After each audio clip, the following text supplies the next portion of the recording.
was supposed to be a simple flight, a family trip with excitement in every step. But as soon as we boarded, chaos struck. A Karen from the HOA suddenly claimed my daughter's window seat, yelling and making a scene as if the plane itself belonged to her. I froze, shocked, while the passengers watched, tense and uncomfortable. But what happened next was completely unexpected. The captain intervened, offering us an even better solution, an entire row to ourselves, and ensured my daughter got her window seat back. What followed was an unbelievable chain of events no one saw coming. It started like any other family trip, excitement and anticipation buzzing in the air. My daughter had carefully chosen her window seat weeks in advance, dreaming of looking out over the clouds, tracing the landscapes below, and feeling like a tiny adventurer in a giant world. Boarding the plane should have been simple. But that's when chaos struck, a force we didn't see coming in the form of a Karen. She was immediately noticeable. Sharp suit, oversized sunglasses, a purse that seemed designed more for intimidation than practicality. She was scanning the cabin like a general inspecting troops, and when she reached our row, her eyes locked on my daughter's window seat. Her voice cut through the cabin, a piercing tone that immediately made everyone tense. "That seat is mine," she declared, as if the seat itself had ownership papers signed by the universe. Passengers turned to stare. Some shifted nervously, unsure if they should intervene. Others, headphones still on, looked on in disbelief at the audacity unfolding. I tried to stay calm. Explaining that the seat was reserved didn't help. She waved away the boarding pass as if it were a trivial piece of paper. My heart raced as she raised her voice, summoning the attention of nearby flight attendants. The cabin felt smaller, more suffocating with every word. As the argument escalated, she claimed she had VIP status through some HOA connection, a bizarre justification for a seat on a commercial flight. She loudly proclaimed that she oversaw community standards, and that my daughter had no right to sit in a spot she desired.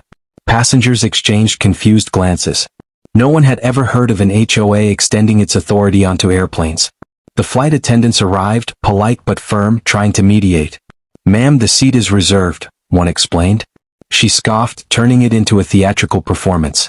Suddenly, she claimed to have complained to the airline multiple times about families taking what isn't theirs, her voice dripping with entitlement and false righteousness.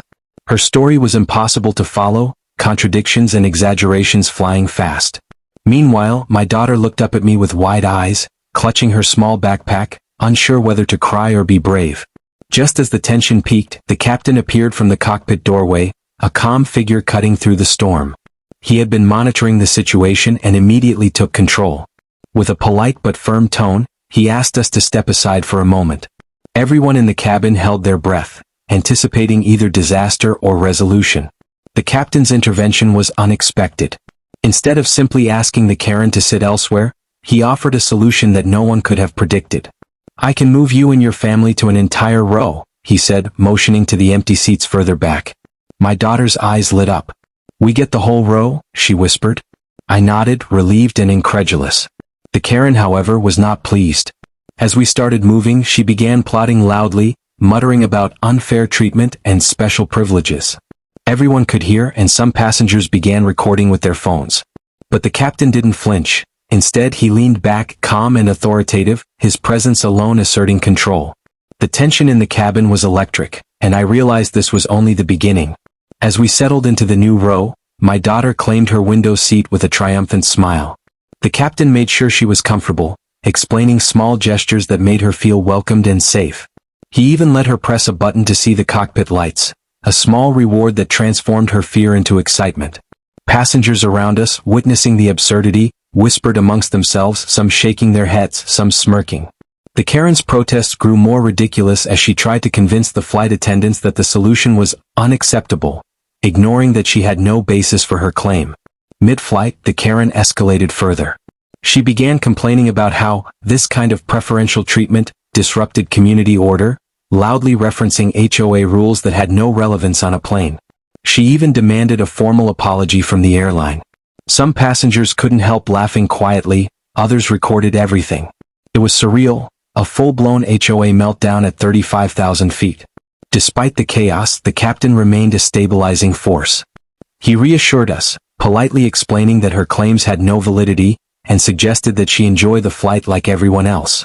He also arranged for some small perks, extra snacks and water for my daughter, just to reinforce that she had been treated fairly. My daughter's joy returned, her fear replaced by excitement, as she realized she was not only getting her window seat but also a story she would tell for years. Just when I thought the ordeal was over, the Karen stormed to the front of the plane, demanding to speak directly to the captain about a violation of her authority. The cabin buzzed with whispers and phone cameras. We all knew this was far from over. The next move would either escalate into chaos or become a legendary showdown. As the plane reached cruising altitude, tension lingered. Passengers were glued to the scene, some trying to discreetly observe, others leaning into the drama. I could see the Karen plotting her next move, and yet, the captain had anticipated this. With quiet authority, he had positioned flight attendants to subtly neutralize any further escalation. It was a masterclass in conflict management, balancing authority with fairness. Even as we settled into relative calm, my mind raced. How could someone claim HOA authority on a plane? How far would she go to assert dominance? And most importantly, what would she try next before the flight ended? The absurdity, audacity, and sheer nerve of this Karen were overwhelming, and the story was far from finished. Suddenly, she pulled out her phone and began live streaming, declaring that everyone should know how this family is taking advantage of the airline. Hundreds of eyes were now on her, and the cabin's atmosphere shifted from tense to chaotic. The showdown was about to reach its climax, and no one could predict the next twist. The cabin was buzzing like a live wire. Phones were recording, whispers spreading like wildfire.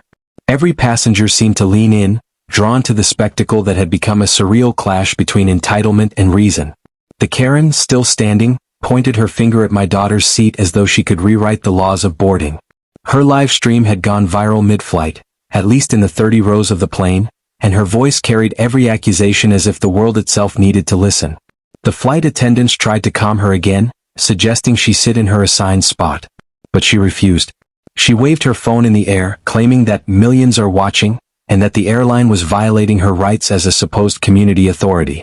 The irony that her so-called HOA powers had zero jurisdiction on the plane did nothing to deter her. Passengers exchanged glances, some shaking their heads, others trying to stifle giggles at the absurdity. The captain, now fully aware of her live streaming antics, emerged again from the cockpit doorway. Calm, authoritative, and unflappable, he approached the situation like a chess master. "Ma'am," he said, voice cutting through the chaos, "your seat is assigned. Your behavior is creating a disturbance. Please take your assigned seat or face further action."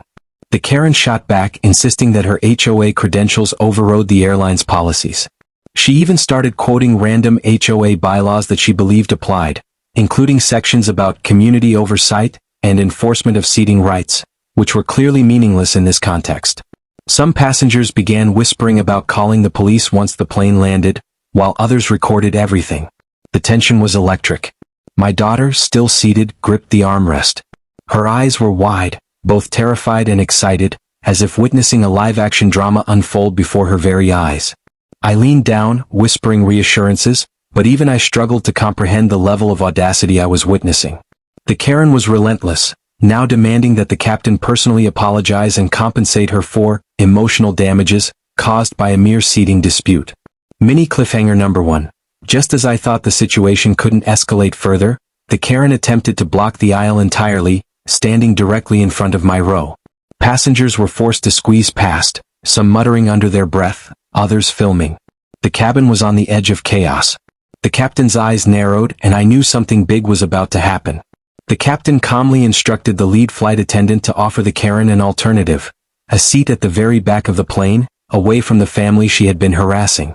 But she refused, claiming that being relocated constitutes humiliation and damages my HOA authority. The absurdity of her reasoning made people groan in frustration and disbelief. Meanwhile, the passengers in our newly assigned row began to relax slightly. With the entire row to ourselves, my daughter finally settled into her window seat. Her joy was a sharp contrast to the chaos just a few steps away. She pressed the little button to see the cockpit lights, grinning ear to ear. The captain even came by to let her peek briefly into the cockpit, a small gesture that seemed to restore a sense of normalcy. But the peace was short-lived. The Karen, now furious that the captain had effectively given us a better arrangement than she could have imagined, began filming herself, ranting about unfair preferential treatment. Her live stream was gaining traction among other passengers' phones, some of whom started sharing clips online in real time. Suddenly, The flight had transformed into a viral drama before we had even left the tarmac. As the plane reached cruising altitude, the Karen's antics continued. She attempted to intimidate nearby passengers, pointing at my daughter and claiming that we were breaking the rules of etiquette, and that community standards had been violated. Each claim grew more absurd than the last, yet she delivered them with the confidence of someone who truly believed she was in the right. Just when we thought the situation might finally calm down, a fellow passenger, a retired airline manager, stood up and calmly confronted her. "You have no authority here," he said. "Sit down before you escalate this further." Her eyes widened in disbelief, and she turned her gaze to him like a predator assessing prey. The tension in the cabin spiked once again. The retired manager began methodically exposing her claims as ridiculous, citing airline policy after policy. Passengers began murmuring in agreement, creating a subtle but growing alliance against her antics. The Karen, realizing her authority was being dismantled, tried to claim emotional distress, waving her phone in the air to continue broadcasting her version of events. Despite the rising chaos, the captain maintained control. He issued a gentle yet firm warning that any further disruptive behavior would result in law enforcement involvement upon landing. His calmness contrasted sharply with the Karen's theatrical rage, and it became clear to everyone who held actual authority on the flight. But then the Karen attempted something unthinkable. She leaned over toward the aisle and tried to grab my daughter's backpack, insisting that it belonged to her because it was in her line of sight. Screams erupted from passengers nearby. The captain immediately stepped forward, his expression unwavering. The showdown was reaching a breaking point, and the entire flight had become a tense, edge-of-your-seat drama. My daughter, unaware of the viral nature of what was happening, simply smiled from her window seat. She didn't understand the full scale of the chaos, but she knew one thing: she had her seat, and for now justice had a small, satisfying victory. The Karen, however, was far from finished, and the battle for control, authority, and common sense was only escalating. The cabin was electric with tension. Every passenger's eyes were on the chaos that had become the HOA Karen's personal stage. Phones hovered in the air, recording every exaggerated gesture, every shrill accusation, and every moment of absurdity. My daughter sat firmly in her window seat, oblivious to the viral storm brewing around her, while I clutched my boarding pass, ready for the next unexpected twist. The Karen, clearly sensing her authority slipping, escalated her theatrics. She began loudly claiming that the airline was violating her community rights, shouting that every passenger present was complicit in what she called discrimination against HOA members. Passengers muttered, some laughed, some visibly bristled. It was impossible to ignore. The captain, calm and collected, stepped forward. His presence was commanding, the kind of calm authority that immediately shifts the energy of a room. "Ma'am," he said, his voice firm but polite, "your behavior is creating a disturbance. You are refusing instructions, and this cannot continue. You will either follow the rules or face consequences upon landing." In response, she began live-streaming with even more fury, shouting, "This is an outrage. Everyone should see how this airline mistreats HOA members." The irony was rich. The cabin was now an audience, and she was simultaneously villain and star. The passengers, however, were no longer passive observers. Whispered conversations had turned into murmurs of unified disbelief.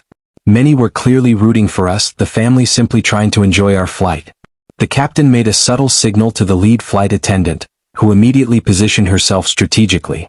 The Karen's proximity to my daughter and our row was now being carefully monitored. Every movement was tracked, and her attempts to intimidate anyone were subtly blocked without confrontation. This was precision control in action. The captain anticipated her next move before she even made it. Then the Karen attempted something audacious. She tried to physically block my daughter from standing up for a simple bathroom break, claiming that her HOA authority extended to controlling movement in the cabin. Passengers gasped.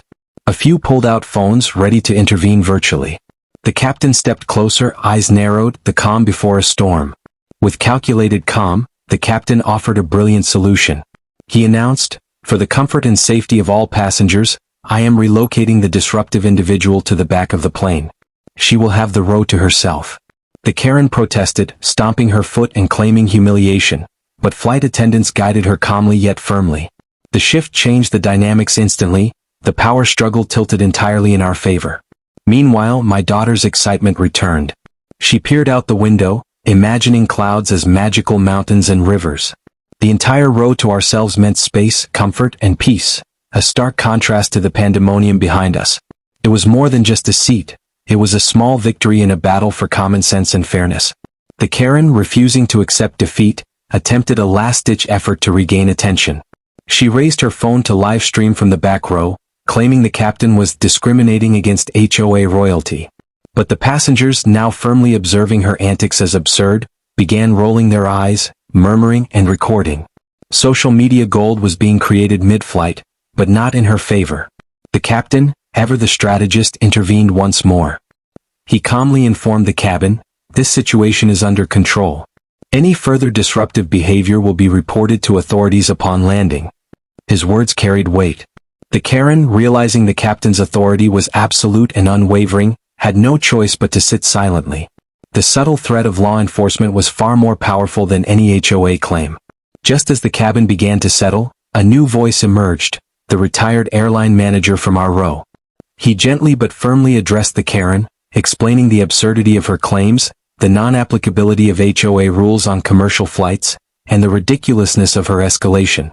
The cabin watched, riveted, as the woman's face began to contort in disbelief and frustration. The combination of the captain's authority and the retired manager's rational dismantling of her arguments created an undeniable reality. Her claims were baseless, ridiculous, and embarrassing. Some passengers quietly cheered, others laughed, and a few began clapping. The social dynamics had shifted entirely. She was now the isolated, ridiculous figure in a sea of witnesses. The Karen, realizing she had lost every shred of authority, attempted a final appeal, shouting that she would file complaints, lawsuits, and HOA notices against the airline and the family. The captain, unfazed, calmly replied, "All complaints will be reviewed. Your disruptive behavior will be noted. For now, enjoy your flight or face consequences upon landing." She slumped into her seat, defeated but still muttering incoherently. Cameras still pointed, phones still recording, her humiliation now captured for eternity. The tension slowly faded, replaced by relief, laughter, and the quiet hum of a plane finally settling into peace. By the time the flight landed, passengers were buzzing about the absurdity they had witnessed. Some shared videos online, making our story go viral within hours. The HOA Karen had been exposed not just to us but to the world. My daughter, completely unaware of her internet fame, had her window seat back and an unforgettable story to tell. Resolution: the captain's intervention had been masterful. The Karen was escorted off the plane, still fuming but powerless. The passengers applauded silently, acknowledging a battle fought with calm, authority, and common sense. We walked off the plane victorious, knowing that even in the strangest, most absurd circumstances, fairness and reason could prevail. And while the HOA Karen may have thought she controlled the situation, the flight had proven otherwise. Sometimes entitlement meets authority, and authority wins.